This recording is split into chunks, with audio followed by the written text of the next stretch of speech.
And ultimately, those systems will set you free. And this is where entrepreneurs become challenged, because systems typically aren't sexy. This process stuff isn't sexy. But ultimately, if they examine 3 overarching functions of the business, which is, what are your systems to win the business? What are your systems to deliver the business? And what are your systems to ensure your customer success? And look at where you can get the greatest leverage on that. Brendan, repeat those 3 slowly so everybody can write these down, because those are really powerful, those 3 that you just said. Businesses, and it's really simple, Gino. There's only three overarching functions of any business. The first is the function of winning the business. And you examine then the systems which ultimately undergird your ability and your capacity to win the business. When you win the business, then you've got to deliver the business. What are the systems you have in place to deliver the business? And when you deliver the business, ultimately, you want to ensure your customer success. And that is a circle in itself.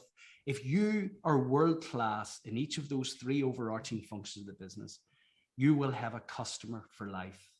We call it the CFL methodology, customer for life. Customer has never any reason to leave you. And ultimately, when you have those systems in place, from an entrepreneurial perspective, from a leader, founder perspective, it gives you great freedom to continue to expand on your vision. So that's the 5th principle, or processes and systems. Then we get into the 6th one, is performance. And ultimately, those who scale have a clear understanding of the outcomes that they want, and will put the objective measurements in place to ensure that they're executing successfully. And we encourage a methodology. I used this in the business for 10 years, of objectives and key results, a methodology developed by Andy Grove back in Intel in the 80s, and then popularized by John Doerr in his book, Measure What Matters.